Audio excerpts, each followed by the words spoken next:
ಪ್ರೇಮ್ಲಾ, ನಿಮ್ಮ ಮನೆಗಳೆಂದರೆ ಅವು ಸ್ವರ್ಗ ಸ್ಥಳವೇ? ಸ್ವರ್ಗಕ್ಕಿಂತಲೂ ಹೆಚ್ಚು. ಪಾತ್ರದವರೆಂದರೆ ನೀವು ಭೂದೇವತೆಗಳೇ? ಭೂದೇವತೆಗಳು. ಸುಡುಗಾಡದಲ್ಲಿ ವಾಸ ಮಾಡುವ ದೇವಿನಿ ಕಿಮ್ಮತ್ತು ಸಹ ಇಲ್ಲದ ನೀವು ಭೂದೇವತೆಗಳೇ? ದೇವತೆಗಳು. ಕಂಡವರನ್ನು ಕಚ್ಚಲಿಕ್ಕೆ ಹರಿದಾಡುವ ನಿಮ್ಮನ್ನು ಮೆಚ್ಚುವ ತೊಚ್ಚರು ಹುಚ್ಚು ನಾಯಿಗಳಾಗಿ ಹುಟ್ಟುವುದು ಸಿದ್ಧಾಂತ.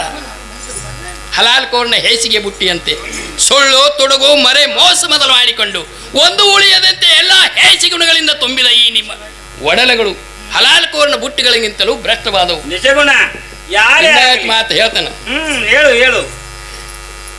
ಹೇಸಿಗೆ ತುಂಬಿದ ಹಲಾಲ್ ಕೋರ್ನ ಬುಟ್ಟಿಗಳಂತೆ ಸುಳ್ಳು ತುಡುಗು ಮೊರೆ ಮೋಸ ಮೊದಲು ಮಾಡಿಕೊಂಡು ಒಂದು ಉಳಿಯದಂತೆ ಎಲ್ಲ ಹೇಸಿ ಗುಣಗಳಿಂದ ತುಂಬಿದ ಈ ನಿಮ್ಮ ಒಡಲಗಳು ಹಲಾಲ್ ಕೋರ್ನ ಬುಟ್ಟಿಗಳಿಗಿಂತಲೂ ಭ್ರಷ್ಟವಾದವು.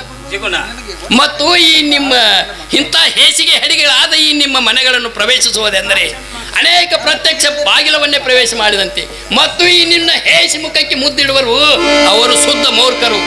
ಇಂಥ ಪರಮ ಪಾಪಿಗಳಾದ ನಿಮ್ಮ ಮನೆಗಳನ್ನು ಪ್ರವೇಶಿಸುವುದೆಂದರೆ ಅನೇಕ ವಿಪತ್ತುಗಳಿಗೆ ಗುರಿ ಮಾಡುವ ವಿಷದ ಗೊಂಬೆಗಳನ್ನೇ ಮೋಹಿಸಿದಂತೆ. ಈ ಮರ್ಮವನ್ನು ಅರಿಯದೆ ಯಲೋಕದಲ್ಲಿ ಯಮಯಾತನಿಗೆ ಈಡಾಗುತ್ತಿರುವ ಶುದ್ಧ ಮೂರ್ಖರನ್ನು ತಿದ್ದಬೇಕಾದ್ರೆ ಅವರಿಗೆ ಕೆಲವು ಬುದ್ಧಿವಾದಗಳನ್ನು ಹೇಳಬೇಕು. ನಿಜಗುಣ. ಯಾರೇ ಆಗಲಿ ಅನ್ಯನನ್ನು ಯಾವ ಕಾಲಕ್ಕೂ ಈ ರೀತಿ ಹೀನಾಯವಾಗಿ ಮಾತನಾಡಬಾರದು. ನೋಡು, ನಾನು ಹೇಳುತ್ತೇನೆ, ಚಿತ್ತಪಟ್ಟು ಕೇಳು. ಮಾಡಿ ನುಡಿಯುವುದಲ್ಲೋ ಹೀಗೆ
ಹೀನಾಯವಾಗಿ ಯಾವ ಕಾಲಕ್ಕೂ ಮಾತಾಡಬಾರದು.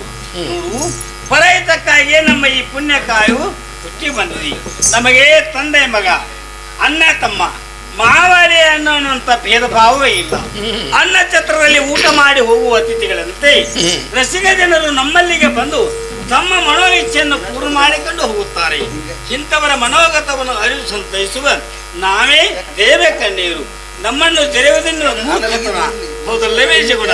ಇರಲಿ, ನೀನು ಮನೆಯನ್ನು ಬಿಟ್ಟು ಬಂದ ಕಾರಣವಾದರೂ ಏನು ಅದನ್ನಾದರೂ ಹೇಳು.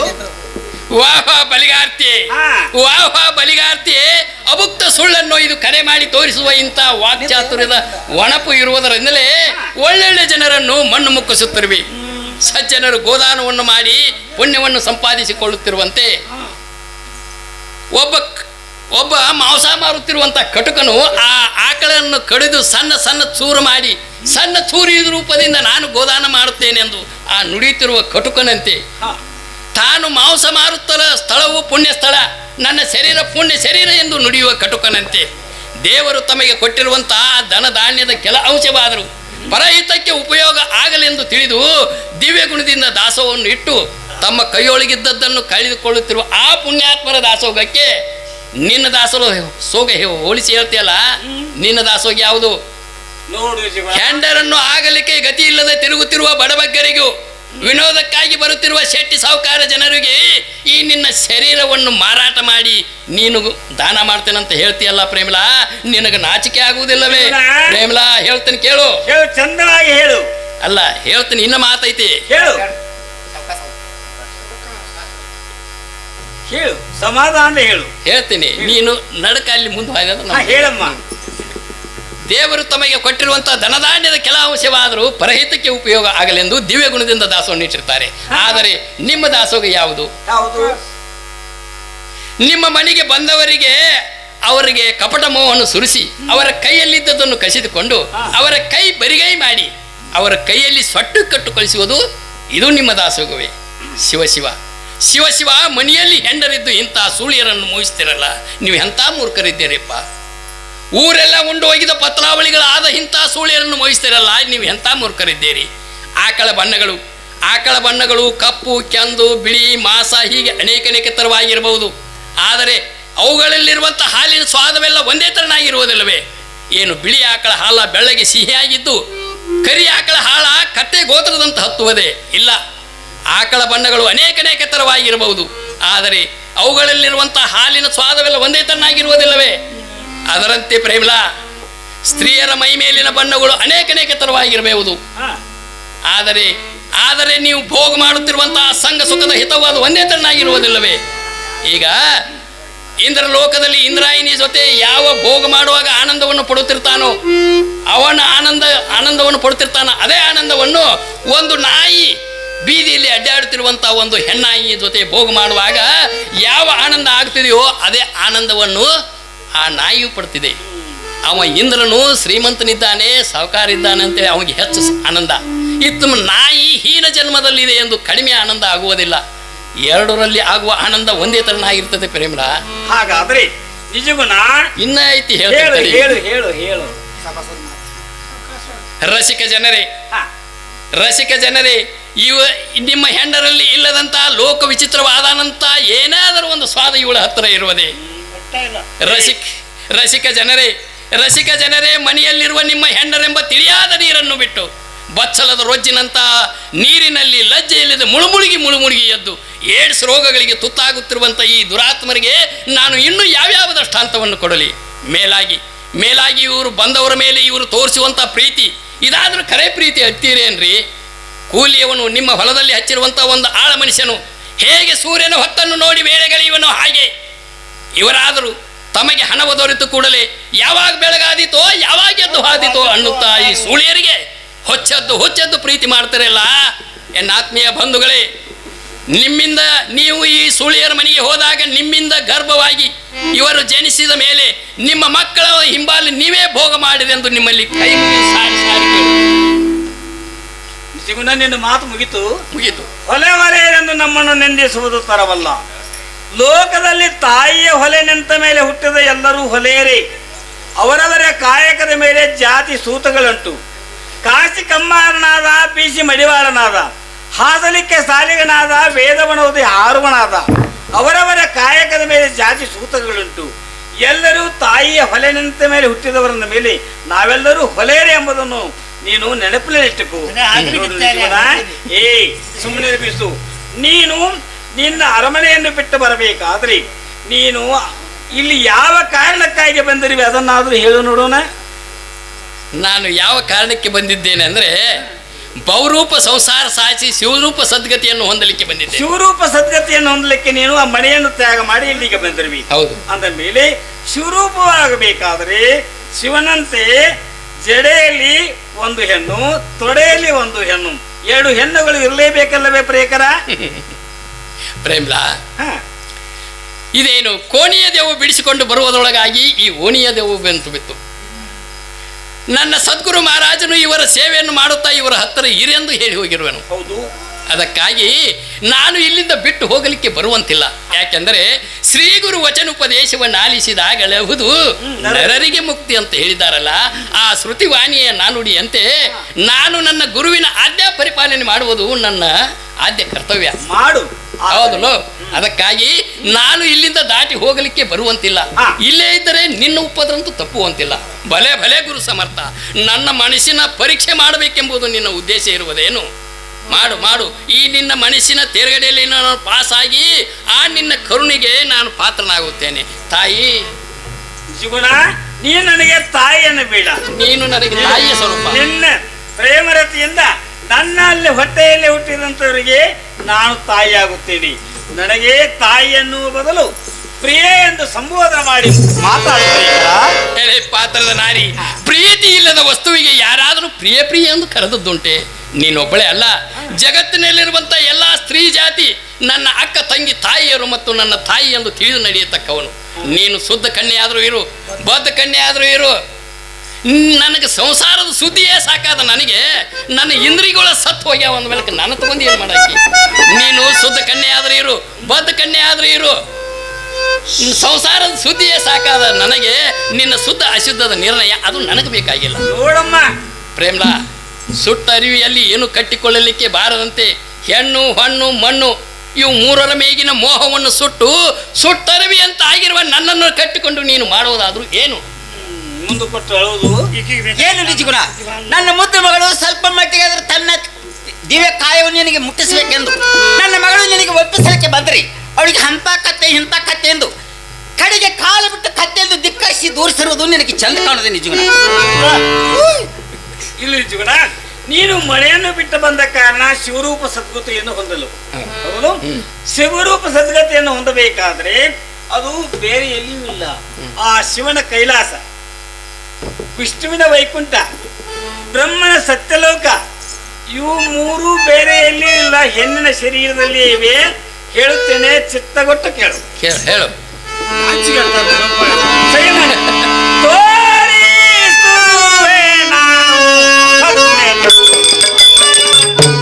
ಪ್ರೀತಿ ಸಾಗರವನು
ನೋಡು ಜೀವನ, ನಾನು ಹೇಳುವ ಮಾತನ್ನು ಚಿತ್ತಗೊಟ್ಟು ಕೇಳು. ಹೇಳು ನೀ ಚಂದಯ್ಯ. ಬ್ರಹ್ಮನು ಸೃಷ್ಟಿ ಕಾರ್ಯ ಮಾಡ್ತಾನೆಂದು ಪುರಾಣಗಳು ಸಾರಿ ಸಾರಿ ಹೇಳುತ್ತಲಿವೆ. ಅಂದ ಮೇಲೆ ಹೆಣ್ಣು ತಾನು ಮಕ್ಕಳನ್ನು ಹೆರುತ್ತಾನ ಮೇಲೆ ಹೆಣ್ಣಿನ ಉತ್ಪತ್ತಿ ಸ್ಥಾನವೇ ಬ್ರಹ್ಮಲೋಕವೆಂದಾಗಿದೆ. ಇನ್ನು ಹೆಣ್ಣು ತಾನೆತ್ತ ಮಕ್ಕಳನ್ನು ತನ್ನ ಎದೆಯ ಹಾಲನ್ನು ಕೊಟ್ಟು ಸಂರಕ್ಷಣೆ ಮಾಡುತ್ತಾಳ ಮೇಲೆ ಹೆಣ್ಣಿನ ಎದೆಯೇ ಕ್ಷೀರಸಾಗರವೆಂದಾಯಿತು. ಇನ್ನು ಅಳಿ ಉಳಿಸುವ ಕಾರ್ಯವು ರುದ್ರದೇವನದು.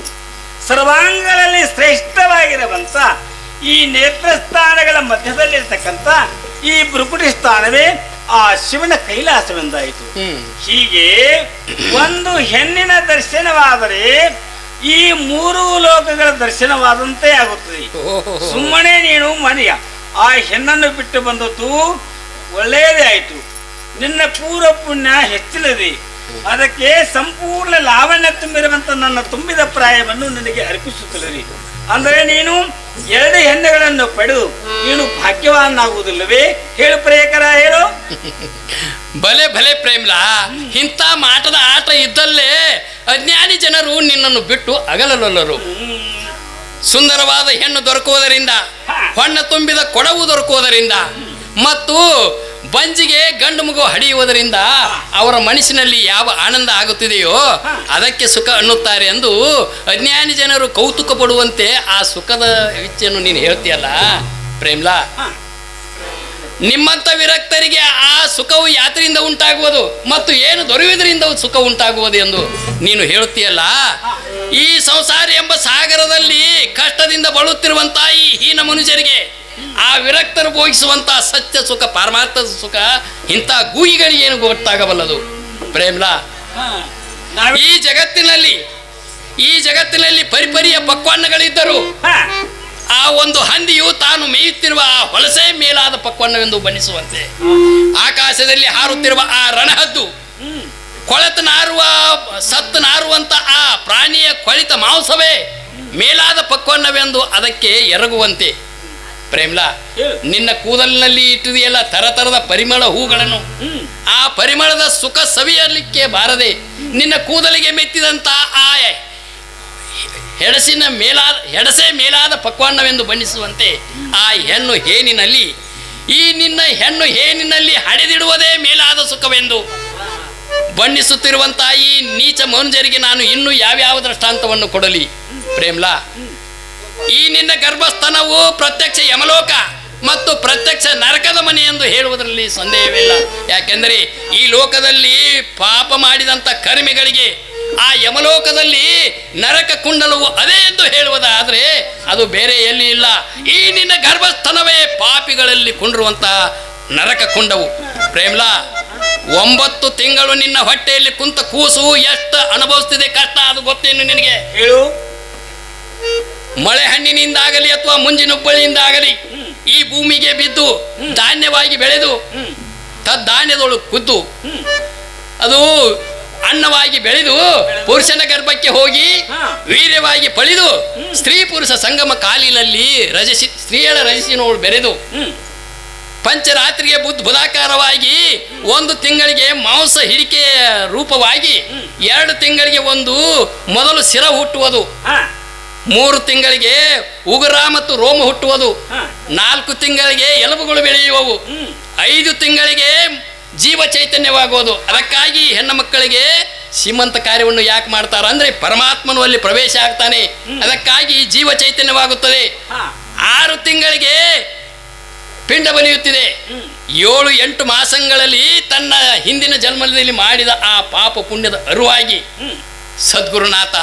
ಸದ್ಗುರುನಾಥ ಈ ಭವದಿಂದ ಬಳಗುತ್ತಿರುವಂತಹ ಈ ಕಷ್ಟದಿಂದ ನನ್ನನ್ನು ಕಡೆಗೆ ಮಾಡು.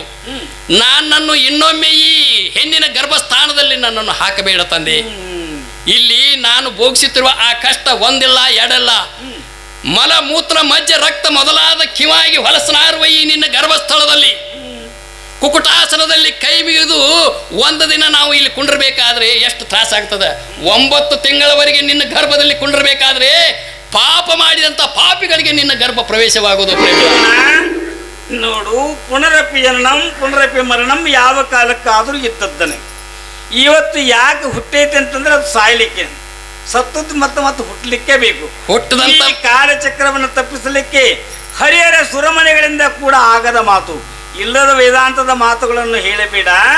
ನೋಡು, ಹೆಣ್ಣು ಮಕ್ಕಳಿಗೆ ಗರ್ಭವನ್ನು ಕೊಡ್ತಾ ಮೇಲೆ ಜೀವವನ್ನು ಕೊಡ್ತಾ ಅಂದರೆ ಆ ತಾಯಿಯ ಗರ್ಭ ಅದು ಸೃಷ್ಟಿಕರ್ತನ ಅಂತ ಬ್ರಹ್ಮನ ಸತ್ಯಲೋಕವೇ ಹೌದು. ಅದು ಹೌದು ಖರೆ, ಆದ್ರೆ ಪಾಪವನ್ನು ಮಾಡಿದ ಪಾಪಿಗರಿಗೆ ಮಾತ್ರ ನಿನ್ನ ಗರ್ಭ ಪ್ರವೇಶ ಆಗ್ತದೆ. ನೋಡು, ಪ್ರತ್ಯಕ್ಷ ನರಕ ಕೊಂಡ ಅದು ನಿನ್ನ ಗರ್ಭಸ್ಥಳ ಆಗಿದೆ. ಪ್ರೇಮ ಪಾಪ ಪುಣ್ಯಗಳ ಪರಿಕಲ್ಪನೆಯೇ ಬೇಡ. ಒಂದು ಧರ್ಮ ಕಾರ್ಯವನ್ನು ಮಾಡುವಾಗ ಅರಿಯದೆ ಪಾಪ ಗಳಿಸುತ್ತದೆ, ಹಾಗೆ ಒಂದು ಯಾವುದೇ ಕಾರ್ಯವನ್ನು ಮಾಡುವಾಗ ಪುಣ್ಯ ಪ್ರಾಪ್ತಿಯಾಗುತ್ತದೆ. ಪುಣ್ಯ ಪಾಪಿಗಳ ಒಂದು ಸಮಮಿಶ್ರಣದಿಂದಾಗಿ ಮನುಷ್ಯ ಜನ್ಮ ಪ್ರಾಪ್ತಿಯಾಗಿದೆ. ಇಂಥ ಪಾಪ ಪುಣ್ಯಗಳ ಸಮ ಮಿಶ್ರಣವನ್ನು ಹೊಂದಿರುವಂತ ಈ ಮನುಷ್ಯನಿಂದ ಸಹಜವಾಗಿ ತಪ್ಪುಗಳಾಗುವುದು ಸಹಜವಿದೆ. ಆದರೆ ಆ ತಪ್ಪುಗಳನ್ನೇ ಮನದಲ್ಲಿಟ್ಟುಕೊಂಡು ಈ ಸುಂದರವಾದಂಥ ಈ ಕಾಯವನ್ನು ಕೆಡಿಸುವುದು ಇಂಥ. ನೋಡು, ನೀನು ಶಿವರೂಪವಾಗಬೇಕಾದ್ರೆ ನಿನಗೆ 2 ಹೆಣ್ಣುಗಳಂತೂ ಬೇಕೇ ಬೇಕಾಗಿತ್ತು. ಅದಕ್ಕೆ ನೀನು ಅರಮನೆಯಲ್ಲಿ ಬಿಟ್ಟು ಬಂದ ಆ ಹೆಣ್ಣಿನಿಂದ ನೀನು ಶಿವರೂಪವಾಗುತ್ತಿರಲಿಲ್ಲ. ಅಂತೆ ಆಕಾಶಗಂಗೆ ಅಂತಿರುವ ನಾನು ನಿನಗೆ ಪ್ರಾಪ್ತಲಾಗಿದ್ದೀನಿ. ಈಗ ನೀನು ನನ್ನನ್ನು ಹೊಂದಿದ್ದಾದ್ರೆ ಶಿವರೂಪ ಆದಂತೆ ಅಲ್ಲವೇ ಜೀವನ? ಪ್ರೇಮ್ಲಾ, ಹೇಳು. ಈ ನೀ ಏನು ಹೇಳಿದಿ, ನಿನ್ನ ಗರ್ಭಸ್ಥಳ ಅದು ಉತ್ಪತ್ತಿ ಸ್ಥಾನ, ಅದು ಪುಣ್ಯಲೋಕ ಅಂತ ಹೇಳಿದಲ್ಲ. ಬ್ರಹ್ಮಲೋಕ ಸತ್ಯಲೋಕ ಎಂದು ಸಾರಿ ಹೇಳ್ತೇನೆ. ಸಾರಿ ಹೇಳ್ತೀಯಲ್ಲ. ಈ ನೀನು ನಿನ್ನ ಗರ್ಭಸ್ಥಳ ಉತ್ಪತ್ತಿ ಆಗುವಂತ ಸ್ಥಳ ಪುಣ್ಯ ಸ್ಥಳ ಆಗ್ಬೇಕಾದ್ರೆ ಈಗ ಕೊಳೆತ ನಾರುವಂತ ಹಳೆ ಹುಣ್ಣುಗಳಲ್ಲಿ ಇಪ್ಪಿಯ ನನ ಕುಂತ ಮೇಲೆ ಹುಳಗಳು ಉತ್ಪತ್ತಿ ಆಗುತ್ತದೆ. ಮತ್ತು ತಡಿ ಹೇಳ್ತಾನೆ, ಹೇಳು. ಮತ್ತು ಒಂದು ಎಮ್ಮಿ ಸೆಗಣ ಹಾಕಿ ಒಂದು 4 ದಿವಸ ಬಿಡ್ರಿ, ಅದರಲ್ಲಿ ಹುಳಗಳು ಉತ್ಪತ್ತಿ ಆಗುತ್ತದೆ. ಆ ದುರ್ವಾಸನಾರುವ ಈ ನಿನ್ನ ಹಳೆ ಹುಣ್ಣಿನಲ್ಲಿ ಮತ್ತು ಆ ಸೆಗಣಿಯಲ್ಲಿ ಆ ನಿನ್ನ ಬ್ರಹ್ಮನು ಮೂಗು ಮುಚ್ಚಿಕೊಂಡು ಕುಂತಿರುವನೋ ಅದನ್ನು ಉತ್ಪತ್ತಿ ಮಾಡಲಿಕ್ಕೆ, ಏನು ಹಾಗೆ ಕುಂತಿರುವನೋ? ಯದ್ಭಾವಂ ತದ್ಭವತಿ ಎನ್ನುವ ಶ್ರುತಿವಾಣಿಯಂತೆ ಆ ಸೆಗಣಿಯಾಗಲಿ ತಾಯಿಯ ಗರ್ಭಸ್ಥಳವಾಗಲಿ ಅದು ಹೊಲಸನಾರುವುದು ಸಹಜವೇದಿ. ಆದರೆ ಇಂಥ ಒಂದು ಹೊಲಸು ಪ್ರಕೃತಿಯಲ್ಲಿ ಕುತ್ತಂತ ಜೀವಾತ್ಮನು ತನ್ನ ಒಂದು 9 ಮಾಸಗಳನ್ನು ದಾಟಿದ ನಂತರ ತಾಯಿ ಗರ್ಭದಿಂದ ಹೊರಗೆ ಬಂದ ಮೇಲೆ ಅನಂತ ಷಷ್ಠಿ ಎಂದುಕೊಂಡು ಆದರೆ ಆನಂದ ಪಡುತ್ತಾನೆ. ಹಾಗೆ ಆ ಸೆಗಣಿಯಲ್ಲಿರ್ತಕ್ಕಂಥ ಹುಳುಗಳಾದರೂ ಕೂಡ ಅವು ಅವಲೇ ಇದ್ದು ಕೂಡ ತಾಯಿಯ ಗರ್ಭದಂಥ ಶಿಶುವಿನಂತೆ ಅವಾದರೂ ಕೂಡ ಮುಕ್ತಿಯನ್ನು ಹಂಬಲಿಸುತ್ತವೆ. ಲೋಕದಲ್ಲಿ ಹುಟ್ಟಿದಂಥ ಪ್ರತಿಯೊಂದು ಜೀವಿಯು ಮುಕ್ತಿಗಾಗಿ ಹಂಬಲಿಸುತ್ತದೆ ಅಂದ ಮೇಲೆ ನೀನಾದರೂ ಆ ಮುಕ್ತಿಯನ್ನು ಸಾಧಿಸುವುದಕ್ಕಾಗಿ ಆ ಮನೆಯನ್ನು ಬಿಟ್ಟು ಇಲ್ಲಿ ಬಂದಿರುವಿ. ಈಗ ಶಿವರೂಪ ಆಗುತ್ತೆ ಎಂದು ಬಾಯಿನಿಂದ ಬಡಬಡಿಸುತ್ತಿರುವಿ. ಇದು ನಿಜವ ಅಂತ ವ್ಯಾಖ್ಯಾನವೇ, ಅದನ್ನಾದ್ರೂ ಹೇಳು ಜೀವನ. ಪ್ರೇಮ್ಲಾ ಜೀವನ್ಮುಕ್ತರಾದವರು ಅವರು ಸಮಾಧಿ ಸ್ಥಿತಿಯಲ್ಲಿ ಇರ್ತಾರೆ. ಅವರಿಗೆ ಪಾಪ ಪುಣ್ಯಗಳು ಹತ್ತುವುದಿಲ್ಲ. ಅವರು ಯಾವ ದುಃಖ ಕಷ್ಟ ಮಾನ ಅಪಮಾನಗಳಿಗೆ ಅವರು ಎಂದೂ ತಲೆ ಕೆಡಿಸಿಗೋದಿಲ್ಲ. ಯಾಕೆಂದರೆ ಅವರು ಯಾವಾಗಲೂ ಅವರ ವೃತ್ತಿ ನಿತ್ಯ ಪರಮಾನಂದ ಮುಕ್ತಿಯಲ್ಲೇ ಅವರ ಸ್ಥಿತಿ ಇರ್ತದೆ. ನಿತ್ಯ ನಿರಂತರವಾಗಿ ಆ ಪರಮಾತ್ಮನ ಮೂರ್ತಿಯಲ್ಲೇ ಅವರು ಸ್ಥಿತವಾಗಿ ನಿಂತಿರ್ತಾರೆ. ಅದಕ್ಕಾಗಿ ಅವರು ಕಣ್ಣು ತೆರೆದು ನೋಡಿದರೆ ಆ ಸದ್ಗುರುನಾಥನ ಸ್ವರೂಪವೇ ಅವರಿಗೆ ಕಾಣುತ್ತದೆ. ಅದಕ್ಕಾಗಿ ಅವರು ಸರ್ವಾತ್ಮ ಭಾವದಿಂದ ಜಗತ್ತನ್ನು ನೋಡ್ತಾರೆ. ಅವರಿಗೆ ನಿನ್ನ ಹುಟ್ಟು ಸಾವುಗಳ ಸಂಬಂಧ ಇಲ್ಲ. ಪ್ರೇಮಲಾ, ಆ ಜೀವನ ಮುಖ ಸ್ಥಿತಿಯನ್ನು ಪಡೆಯಬೇಕಾದ್ರೆ ನೀನು ಯಾವುದೇ ಆದರೂ ಒಂದು ಸ್ಥಾನಕ್ಕೆ ಹೋಗಬೇಕಾದ್ರೆ ಆ ಕ್ರಮವನ್ನು ರಸ್ತೆಯನ್ನು ದಾಟಿ ನೀನು ಅಲ್ಲಿ ಮುಂದಕ್ಕೆ ಹೋಗಬೇಕು.